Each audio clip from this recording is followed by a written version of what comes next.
En prélude aux élections prévues le 23 décembre en République démocratique du Congo, l'opposition s'est choisi un candidat unique. Martin Fayulu a été désigné au terme d'un conclave de 48 heures à Genève.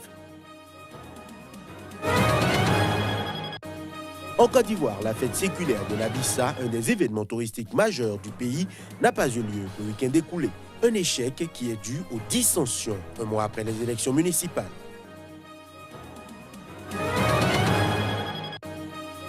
Mobilisation contre les violences faites aux femmes au Maroc. Sous le mot d'ordre « Prenez la parole », des actions ont été menées avec un spectacle de rue à Rabat et des distributions de sifflets dans plusieurs villes.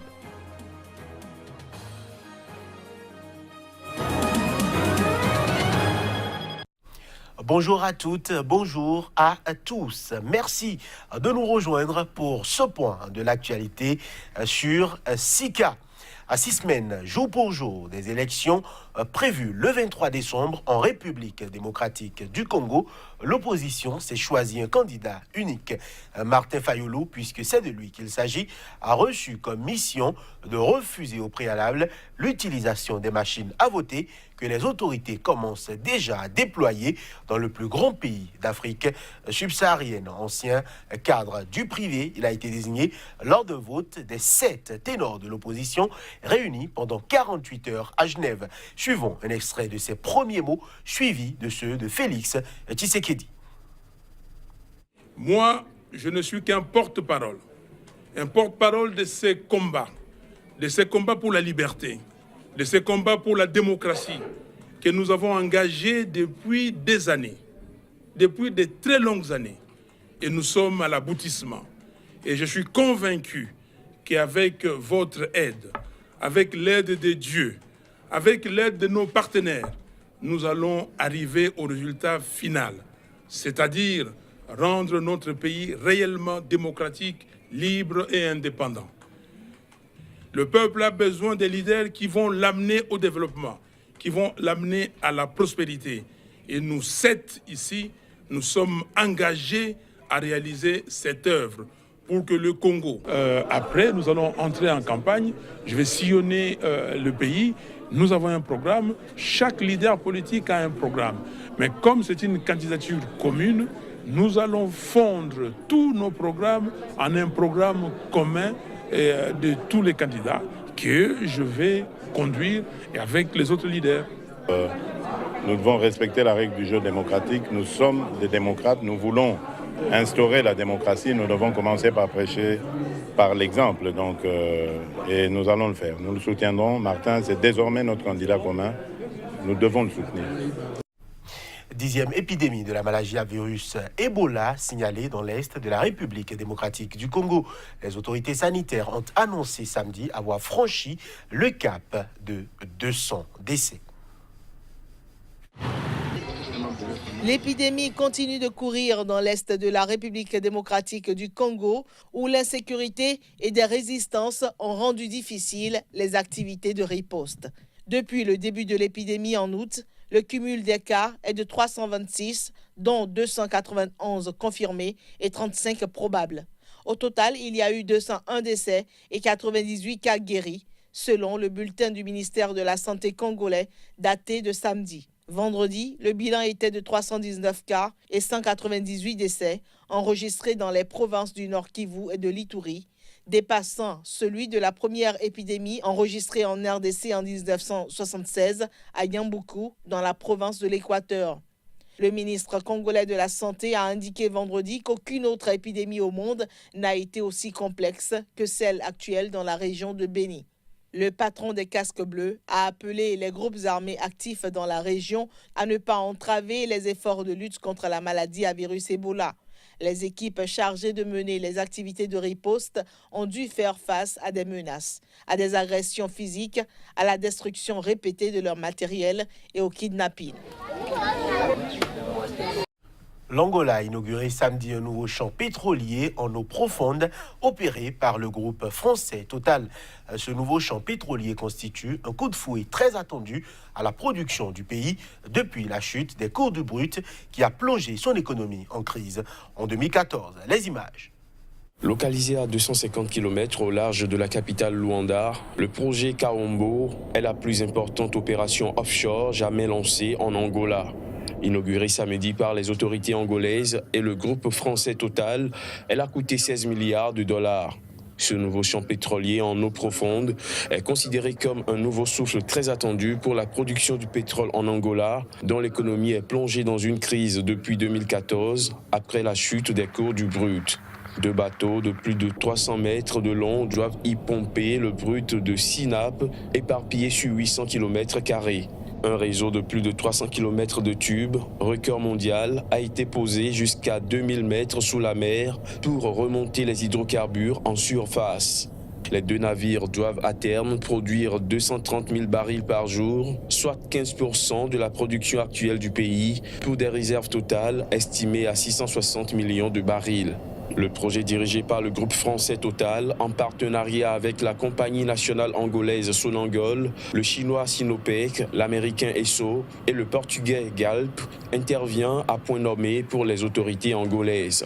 Rappelons que le groupe Total produit 40% du brut extrait d'Angola, deuxième fournisseur d'Afrique subsaharienne, derrière le Nigeria. Je l'annonçais en titre, la fête séculaire de l'Abissa est l'un des événements touristiques majeurs en Côte d'Ivoire. Elle n'a pas eu lieu dans la cité historique de Grand-Bassam samedi en raison de dissensions qui persistent un mois après les élections municipales aux résultats contestés. Cette fête, qui dure normalement une semaine, attire 300 000 à 400 000 touristes ivoiriens et étrangers selon les organisateurs. Son annulation représente une grosse perte pour l'économie de Grand-Bassam, une ville de 100 000 habitants située à 30 km d'Abidjan. Entre la partie traditionnelle et la partie moderne, on a décidé de respecter la partie strictement traditionnelle. Donc ce n'est pas un boycott, c'est le respect en disant nous sommes famille détentrice, nous faisons le rituel pour protéger la société. Nous ne souhaitons pas que ce rituel-là soit public et ouvert à tout le monde pour cette fois-ci.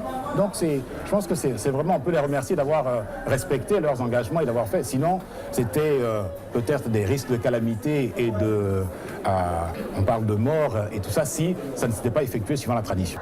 La fête de l'Abissa, qui marque le passage à la nouvelle année pour le peuple Nzima Kotoko, est une danse sacrée pour éloigner les calamités. C'est aussi un moment de dialogue entre les 7 grandes familles Nzima et avec le roi, qui permet de régler pacifiquement les querelles par le dialogue. Or, une partie du peuple conteste le roi Tamo Anoé depuis qu'il a pris parti pour le candidat du pouvoir aux élections municipales du 13 octobre, sortant de son rôle traditionnellement apolitique. Depuis, des troubles ont lieu régulièrement à Grand-Bassam. La ville est devenue l'épicentre des contentieux électoraux après les élections municipales et régionales qui se chiffrent à plus d'une centaine à travers toute la Côte d'Ivoire. Inauguration d'un nouvel hôpital en Éthiopie par le Premier ministre éthiopien Abiy Ahmed, le président somalien et le président érythréen. Les 3 ont aussi saisi l'occasion pour saluer des diplômés universitaires à Bahidar. Le Premier ministre éthiopien Abiy Ahmed a reçu les présidents érythréens et somaliens vendredi dans le nord de l'Éthiopie. L'occasion était propice pour évoquer les moyens de renforcer l'intégration économique régionale entre leurs pays par le passé rivaux. Ils se sont rendus dans la ville de Gondar où ils ont visité une université et rencontré divers responsables de la région. Cette rencontre de 2 jours devrait permettre de consolider les résultats de l'accord d'intégration économique dans la Corne de l'Afrique. Les 3 dirigeants s'étaient déjà rencontrés en septembre en Érythrée pour poser les fondations de cet accord dont les détails ne sont pas connus. Autrefois province de l'Éthiopie, l'Érythrée a conquis son indépendance en 1993 à l'issue de plusieurs décennies d'une guerre sanglante.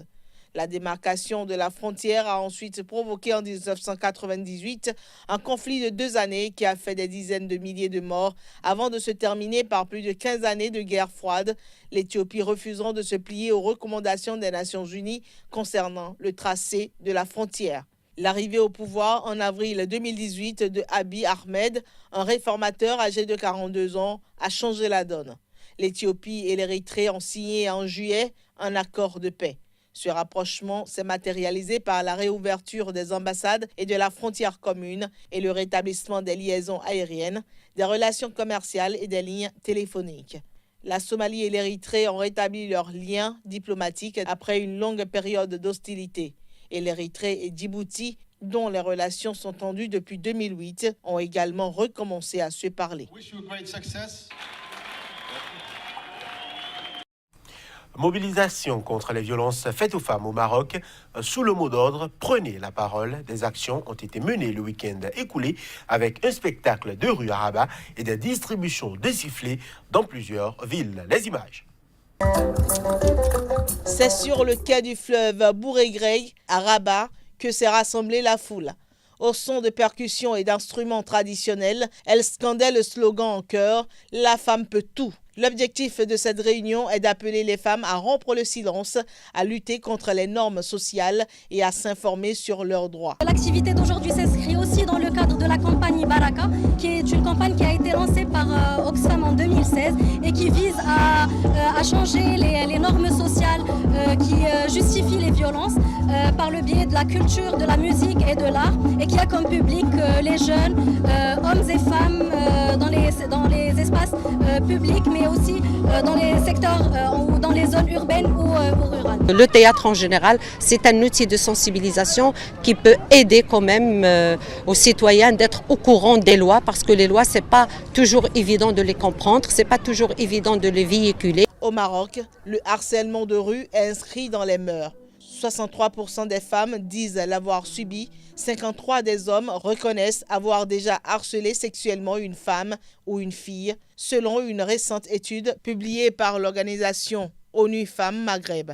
Pour plus de 60% des hommes, le harcèlement est légitime s'ils jugent provocatrice la tenue vestimentaire de leur proie, et 78% des femmes attribuent la responsabilité des comportements déplacés aux femmes elles-mêmes, selon cette étude.